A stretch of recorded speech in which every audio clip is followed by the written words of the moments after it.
Mariano Agnew with Um, the bell, and I'm happy to be joined by the Blessed Southpaw, Mike Fontanez. Mike, how are you? Good man, how you doing? I'm happy to be here. I'm good, good. I'm happy to be speaking with you because I know you're headlining your first show. Correct me if I'm wrong on that, but I think headlining for the first time ever, right? Yeah, Uh, for Lowell Auditorium, yeah. I yeah, yeah, headlined once with a different company, but it was like a last gotcha. minute thing. It wasn't nothing like Lowell though, you know? Yeah, absolutely. September 6th, you're fighting 30 minutes away from your hometown. Uh, Yeah, right about, that's what I looked at on MapQuest, or Maps. And like 28 yeah, minutes. yeah, something like that. So it's a big deal. How's training camp going for that? Dude, brutal. I've been going through Yeah, hell. I had a mental breakthrough last week, so I'm really good, man. I'm happy that everything's been going well. So I know everyone says that, but this one was probably one of my tougher training camps, with sparring, with training, with running, with work, with everything. So every fighter says their best training camp, but I truly mean that. And this yeah, is by far my hardest one, because like I said, we're only doing more rounds. Last training camp was very hard because I was training for 8 rounder. This training camp is even harder because I want to step up and make sure I look impressive. yeah, absolutely. And you mentioned something clicked. Do you feel like it's almost like you're peaking now, ready for ahead of this fight? Yeah, just like I don't know, man, just kind of mentally going through it. Nothing bad, nothing negative, just kind of like, not I don't know how to explain it, but I try to conquer some inner demons. And I Mhm. think like last week it just finally clicked. I think I'm Yeah, just peaking at the right time. I was yeah, able to yeah. get that. It's out, right? Sometimes, you know how it is. Sometimes people don't understand training camp is just hard. Then you're tired. Then you're working full time. You're training. Then you're working again. Then you're waking up early, like no sleep. Bills are coming in left and right. I have outside life things going on. I got to get new tenants, so like I've been struggling doing that. Yeah. Like it's just yeah, it's just things that people don't know. To like make it to the big stage. It's not like us boxers are getting paid hundreds of $1,000s. So just Yeah, little boxing things. is a very different sport, right? Well, boxing and MMA than, professional baseball or any of the other sports, right? Where, Yeah. you can't just focus solely on boxing like the way you would probably love to. All right. Tell me a little bit about all the things you're balancing. I know you were mentioning you have a full-time job, you do some personal training. Yeah. So, Personal train, yeah. Right now, personal. I just got done with a client, doing landscaping. It was full time, but I jotted down to part time, just a lot. And then, like I said, so obviously I have a property, so I'm just kind of balancing right now. Running, I have new tenants coming in September 1st, like obviously a week before the fight. So it's just like, yeah. yeah, I know. So just a lot of stuff, like moving pieces, I should say. Yeah. But again, these are things that this is the work outside of the boxing gym and outside of like fighting that like you have to do to maintain your career and until you Right. get to that point. But even in boxing, there's no like pension, like Right. whatever you make, you got to be smart. You're 1099, so you got to put that money somewhere wisely. Don't forget you got to pay tax on it. If some people claim, some people don't. I'm not Yeah. there yet. Wink, but But you you know, hope to be one day. yeah, one day. Yeah. Yeah. So Nice. just trying Nice. to like make everything. I try to set up my life where I can focus on boxing. Does that make sense? Yeah, for sure. Because I don't like. Of course, I can quit boxing now, get a full-time job, make good money, get another. You know what I'm saying? I can do that, but like I really I don't know, bro. I feel like I'm destined for this, and I just know that it's gonna pay off. So Yeah. I know my story is more relatable in a sense of like I feel like I'm more of like an average human being type of person. And you want to follow it through, right? To the end Yeah, and hell yeah. I see want how to far know. you Like can I don't go. want to be on my deathbed. Like, damn, what if? You know what I mean? Yeah. Like, damn, should I have done this better? Should I have done that better? Jobs are everywhere. You can get a job and work your way up and do anything, but like your youth is not, and like you only have one shot at this. Yeah. So I'm just trying to take advantage. It's funny because you're saying that from your perspective as a fighter, and I feel the same way from my perspective as someone that's working in box or trying to work in boxing full time. Yeah. Uh, it's very similar. I juggle a bunch of things, and this is probably the one that pays the least, right? But I do it because I Yeah, love it. nah, When totally I wake up in understandable. the morning, I don't think about the TPS report or whatever else. I think Yeah, of no, boxing, right? no. No, Yeah, I for understand, sure. brother. That's what I'm saying. Because you get it. Like you're doing Yeah, this, you want to make it big with this and the interviews and not have to worry about anything else. But until you get to that point, it's like that. Like your 9 to 5 supports your 6 to 10. You know what I'm yeah, saying? So it's like exactly just that. one of those aspects. Yeah. Well, one other major thing that I saw that came through is you re-signed with CES Boxing just a couple of weeks Yeah, ago. yeah, yeah, for sure. So I thought maybe this is a good time since we haven't talked in a minute. Tell me a little bit more about what your experience was like since you signed on, which of course led to you re-signing. Yeah, I mean they're getting me the right fights and then stiffer competition. You know what I mean? That's what it was. These other guys were always getting me last minute like replacements. I mean, my last fight was kind of like a last minute. I had a really good 25-7 Uni Bernardo fighter. I was ready for that, but then he pulled out apparently. So Mhm. And then I don't know, I just like the way CS handles it. I don't really have to worry or think too much. I know some people are like, "Oh, you shouldn't have done that." Some people are like, "Yeah, good move." I don't care, bro. This is my life, so I'm gonna do what I have to do for me. Yeah, And yeah, if they're in their shoes, they can decide what they do with their life. I'm not gonna be like, "Oh man, you shouldn't work a part-time job or you shouldn't do your job." You know what I mean? Like what? Who right. am I to tell you what to do? So, but me now, I like it. I like CES. I like the way they handle business. I like the way they move people, and they're not afraid to throw you in 50-50 fights. I'm the fighter. I'm not afraid of being a 50-50 fight either. Yeah, You know, so it is what it is. Like sink or swim, bro. What are you gonna do? You like shit happens. It's boxing. You know what I mean? Goats. They used to fight back in the day all the time. How many rematches did they all have back in the day? The Four Kings oh yeah, era. Like they didn't care about losing. You know what I mean? Like let's go. Let's make it happen. yeah. And boxing's changing very quickly. It always, Yeah. but now it's changing even faster Dude, and yeah. Jake Paul's fighting fucking Tank now. Like what, dude? crazy. It's I crazy. should be a YouTuber. I'm about to retire from boxing for a year, focus on YouTube, and I'm gonna Yeah, come back to be a boxer, bro. I'm it's telling you, crazy that because might you make might, more you're right. sense. That might actually that might actually get you much more I might money. have to switch it. Yeah. You So, you know, know, from my perspective with you signing with CES, you know, obviously I feel like there's been a jump in your exposure. The activity is big normal. So time. you're getting like your three fights. This is your third fight, right, of this year. Um, Yeah, no, fourth. oh, No, is it fourth third? fight. Yeah, Wow. third. Yeah, Sorry, yeah, you third. third, right? Because you fought in February, then you fought in June, and then now. Yeah, you're right. No, So you're fourth, getting the fourth. No, activity. third. I don't even Yeah. fucking know, bro. I've just been fighting with CES for like the last Well, five you because fights. you've been doing TCL too, right? So you've been very active. Yeah, so I don't know, Yeah. bro. Just staying busy. Yeah, yeah. And this fighter that you're fighting now, Esneiker Correa, which is funny because you speak Spanish, so you know that his name means sneaker. Like that's his name Yeah, in Spanish. It's like and running. Yeah, no, it's crazy. anyway, he's not a bad fighter, man. Looking at his No, he's good. record, yeah, he's got like 14 knockouts and 16 wins. Yeah, I'm not sleeping on him, bro. I'm like, this Yeah, is stiff competition. Yeah, he's tough, and like, yeah, yeah. I'm not Tell sleeping. me more about what you think about him. I think he's good. I think he's long. Pause. I think Mhm. he, you know what I mean? He's strong. And again, I've been sparring with heavyweights to prepare for this. So I'm ready, man. I'm ready. And I just think, just watching his last fight, like, again, it was one of those things. Like, I had a 10-1 opponent, then Mhm. that fell through. Then I had Kendo Castaneda, whatever his name is. He fought like Tiger Yeah, Johnson. And then that fell through. And then Esneiker Correa was willing to step up and take it. So respect to him, yeah. you know, for taking it and being ready. And this is boxing, man. Like, I know it's Mhm. gonna be tough. I know he's gonna take my head, try to take my head off. But again, I'm prepared for that. That's what I'm saying. I really went through hell this training camp because of the opponent switches, because of the not knowing. You know what I mean? Like but it's like the Yeah. amateurs, right? And the amateurs, look at Jermaine Ortiz. Jermaine Ortiz had a last minute replacement. You train a whole camp preparing for one Third fight in style. a row. Yeah. Yeah, dude. I went to nationals many times. I've been into the Yeah. freaking finals and semis a couple times. I just never got. I was always like split decision right there, you know. So it's like I'm used to it. It is what it is. Yeah. Yeah. For Jermaine, you know, it's like the third time in a row where opponents fall through for one reason or another. It's this time it was injury. Last time it was like some other like personal issues that some of the fighters had. Yeah. It's and you just have to try to stay focused through it, Be right? ready, yeah, but Yeah. that's why I stayed amateur a little bit longer, you know, because Yeah. I wanted to get that national experience and exposure. At nationals, you're only fighting winners, man. Like you win one day, then you have to weigh in and fight again the next day, another winner, Yeah. Yeah, for you sure. know, and then competition stiff when you fight everybody in the nation. So I think it's the same concept of this, you know. Yeah.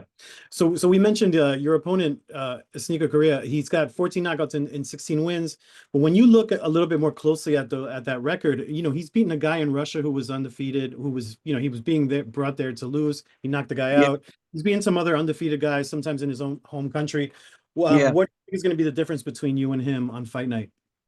I just think I'm smarter and I'm sharper, and it's gonna show. I'm not gonna reveal the game plan, but Yeah, I just sure. think I think I'm just smarter. Like I said, I look easy to beat on the outside, but when you're in there, it's kind of like a little bit different. It's like, damn, I'm missing just by enough, you know. Like I kind of have like that break you down type style, you know. Yeah, yeah.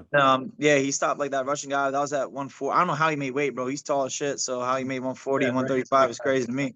Right. But yeah, I'm just ready. You know what I'm saying? Like I'm ready for whatever he has to bring to the table. I'm preparing for again, I've been sparring with a heavyweight to kind of Wow. keep me ready.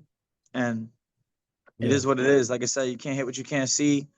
And I just think that my skill is gonna show off, and I'm gonna get tested, and I'm ready, bro. I'm ready. That's just really what it comes down to. I'm not, you know, me. I'm not a shit talker. Right, I'm right. not that kind of person, but I'm confident in myself, and I know what I have. I know what I have. I know what's under the hood. I know what I have in my heart. You know.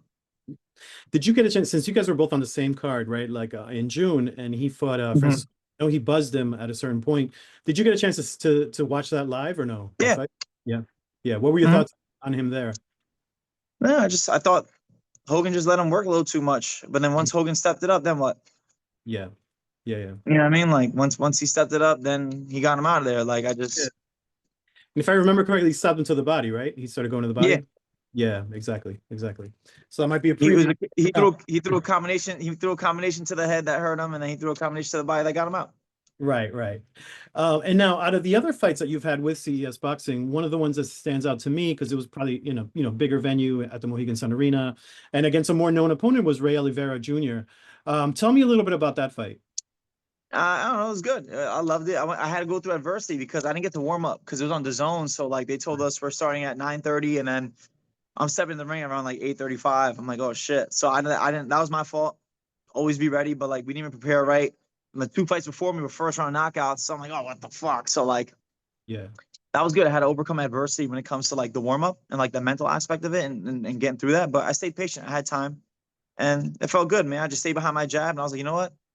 I'm gonna just box. You know what I mean? yeah, Whatever. I'm gonna box so I loosen up, and then once that engine started running, then that's when it's over. You know, because I'm yeah, like that. I get stronger as the fight gets longer. So, and that one was with no warm up. So for me, it was just like a big mental victory that like it was a good experience. I'm happy it happened on that stage, and that's I can take that with me. You know what I mean? To the bigger fights. yeah, for Obviously, sure. like on TV as well, but like I'm talking about the big fights, like world title fights. If things ever happen, I'm ready. You know, it's a good Yeah, experience under the belt. right, right. And that was a great show, right? You had your half That your was phenomenal. on that. Yeah, and I did good ticket sales over there in Mohegan too. I was shocked. Yeah, I'm like, I get people from New nice. Hampshire and the Mohegan Sun, but like, it's the experience, the casino. It's a nice venue. I think the venue itself is what sells. You know. Make a weekend out of it, right? You could go out to dinner, whatever. Exactly. Yeah. Exactly. Maybe talk to me a little bit about that. Like, how is your have you noticed like your popularity and how it's improved over the last couple of say Yeah, the I'd say so. You know, like I know, like just walking around, like, only New Hampshire. You know, I'm not really yeah, anybody crazy, but I know some people are right, noticing me. Some people are like, oh, yo, you're the boxer. I'm like, oh yeah, that's me, right, right. bro. I'm like, I'm just a chill guy though. You know, I don't really like Yeah, that. Doesn't like define me, if that makes sense. I'm not like yeah, my ego is not like based off me being able to being a professional fighter. You know, I just yeah, want to be a deep human being and kind of change the world. You know, and if I could do it like through my trials and tribulations, then like I don't know. Hopefully, I can resonate with somebody else and inspire someone else to do their thing. You know. right, right. And let me ask you, Mohegan Sun Arena is probably going to attract different types of people than maybe like Mill City Mayhem, right? Where it's in the title, and it's a tougher town, I think, because where the casino is just a casino, and so people get there. Yeah. It takes some effort to get there. Lowell, Mickey Ward, you know what I mean? Right, Lowell is Mickey Mickey Ward's Ward country. hometown. What is it like to headline in a spot like that where people are maybe more like boxing fanatics, right? It's gonna be. That's what I was saying. I know everyone said the fighting pride. What is Mickey Ward? The Lowell Pride, right? Yeah, What do they yeah, call him? yeah. Yeah, Well, he was something Irish about Mickey Lowell. Ward, but yeah, he was like Yeah. No, right but they say alone. that he's like the pride of Lowell. So Yeah, like, hopefully Mike Fontanez could be like the pride of Lowell too, or New England, or it don't matter, or New Hampshire. It doesn't matter. You know, that's how it starts. You got to start in your state, then you got to start in your region, then you start in the country, and then the world. yeah, You yeah. know. So like Uh, right now, just trying to get over my region, then the East Coast, and the world, and then the country. Like, it doesn't matter. So it sure, feels sure. cool, man. It feels good. Like, Lowell's a whole rugged city, boxing Yeah, town. Like, oh, Golden Gloves, Golden Gloves. Everyone knows Golden Gloves. Everyone knows Mickey Ward. So it's just pretty cool to headline there, you know? absolutely, man, absolutely. And given let's assume everything goes well next in 2 weeks, Yeah. God willing. What are your goals like going into like the end of the year into 2026? What do you want to Uh, accomplish next? dude, I don't know. That's a great question. I got to get past September 6th, but, at least being like the top 2026, probably top 25. Yeah, Really speaking, top 25, top 50, I think is reasonable. Not trying to like sure. overshoot, but also want to be reasonable. Yeah, and you feel But it doesn't comfortable matter. in your middleweight? I dream it. Yeah, hell yeah, I feel comfortable. My last fight was at 160 because again, the guy came in overweight. So Right, I'm like, right. I'm not gonna cut to 154 and have him come overweight, bro. I'll meet you there. I was able to eat and drink morning of the weigh in. I was like, yeah, hell yeah, I felt good. You saw my That weigh in must feel so picture? much I've never better. been so happy at a weigh in. Yeah, yeah. That must feel so much better, right? Does that kind of make you, because I know there's a lot of debates about like whether people are fighting in the right weight class, because a lot of times they Yeah. kind of really starve themselves at the end. How did it feel to fight, like energy wise, I guess? How does it feel to fight at junior middleweight versus middleweight? Do you feel like you would be more effective at middleweight, or do you feel like it's I don't know. I fine? feel the same, man. You gotta do it right. I feel like a lot of people cut weight like the UFC fighters. I don't know why they do like 15 pounds in a day. Like I Yeah. get the science behind it. The less time you spend in that depleted state, the less risk, right? So let's say if I do 15 pounds in the week versus like that last day, like yeah, you kind of sucks for that day, but you're only dehydrated for that day versus being dehydrated like half the week, you know? Right. Right. I don't know. I think everyone's different and like whatever works for you, you know? Mhm. My Right. weight's Do you coming down experiment a smooth. lot? I'm looking small. What's up? Yeah. Do you experiment a lot with, like, say, with your body based on past training camps, just to Yes. kind of see what works, what doesn't? Yeah. Yeah, yeah. I water a little different now. Before I used to do like 2 gallons, 1 gallon, 1 gallon, half gallon. Now I drink like 2 gallons up until the day before weigh-in, you know? Yeah. Because the more hydrated you are, the more you'll be able to flush out. You just Yeah. manipulate carbohydrates and sodium a little bit. I'm Hmm. not an expert. This is not like nutrition advice. This is just something that's been working right now. Right. And then once the big paydays hit, best believe I'm hiring a nutritionist, bro, because I fucking Oh hate yeah. it. You know? I would do the same. Yeah. That way some of that work is done for you, but at least you understand. You have some Yeah, of it, right? And hydration is more important for, like, the brain health, right? Making sure that, absolutely. Yeah, nah, but I put it all on like overnight. You know what I'm yeah, saying? Like it's really just water. It's really water. People think, oh my God, how the hell you lose that much? But it's just water. You're like tricking your body. There's like a yeah, science behind it. So yeah, yeah. Awesome, man. Well, look, man, I don't want to take up too much of your time. I know you're busy juggling a lot of different things. What do you want to say yeah, to fans that are going to be coming to see you headline September 6th against Esneiker Correa? I just want to say thank you. Thank you for pulling up. Thank you for reaching out. And thank you to the fans that are especially staying loyal to me. You know, Mhm. this is pretty cool to headline something, someplace like so close to home. And I'm just grateful, man. You know what I'm saying? I'm grateful. I'm going out there. I'm gonna give it my all. Obviously, I'm prepared for victory. But like I said, only God knows what's gonna happen. But you know me, I'm ready. I'm blessed. Blessed Southpaw for a reason. So I'm Mhm. just ready to showcase my skills. I'm just honestly, bro, there's only one word. It's just grateful. I'm appreciative, you know, because I come from a place where it's like I didn't really have the support growing up. Yeah, Like I had to do boxing for me only. You know what I mean? I fought many times by myself, just me and my coach. You know what I mean? Like, so like to actually have like a following now from like my parents telling me I can't do it to now them being like my number one supporters, you know, come a long way. So like anything is possible, man. Just put God first and anything is possible. It sounds cliche, but like when you truly lean on him, like life gets easier. do you But speak to your parents? Do they come and watch you live, or is that kind of hard for yeah, them to? they come now. No, they come now. Yeah, they come and watch me live. Actually, a funny story, real quick. You could probably put this in here. You can even ask Sure. Alex. Alex was pissed off at me. I almost fought my dad at my pro debut because I was just so angry. You know, after my pro debut, I'm like, fuck you. You never believed in me. You know, all that emotion. You know what I'm saying? All that Right. like that Yeah. pent up, but it was a good release. Like I said, my mental breakthrough last week. I just had like it was just a tough camp, bro. You know, one of those camps where like nothing's like, but everything clicked like that. And You did know, your it's father almost like take you aside? you Yeah. push through until like Right. bang, it hits and then it hits. Yeah. So now I'm ready. Did your father take that in stride because he's like, I know he's just stressed about his fight, or how's that? Nah, nah, it was fine. Cause I felt bad. It was my fault. I'll be real. I was a dickhead. I was an asshole about it. You know what I'm saying? Like Yeah. my dad was coming to me, telling me he's proud of me, like with tears. And I'm just like, and I was mad, bro. Let him have Like, it. yeah, yo, I needed you when I was like 10, 11 years old, not at Yeah. freaking 25, 26 years old. I'm good now. Right. I live on my own. I'm doing my own thing. Like, you know what I mean? Yeah. Yeah. Now's not the time when I needed you, but I do need them. You know, long story short, I Yeah. do You need them, appreciate and the I'm support, grateful. right? At the end of the day, family's Yeah, family. yeah, it's different. It's completely different. But just to show you, like, the type I of love this upbringing story, it man. was. This, this is great. This is Yeah, great. put that in here. Make sure you I mention that. will, for sure, for sure, for sure, man. Look, man, I appreciate you. Let's talk after your fight. Like, once you settle in after your Yep, fight, definitely. relax, Yep, let's have a lock in, conversation. focus. Always like to get people's immediate reactions as to how the fight went. Yeah, And absolutely. take it from there, brother. Best of luck. Absolutely, brother. Thank you so much. The Blessed Southpaw, Mike Fontanez. You already know, September. baby. Salsa Mike on the weekends. Awesome, Mike. That's right. After the fight. Peace, brother. Later, bro. Bye.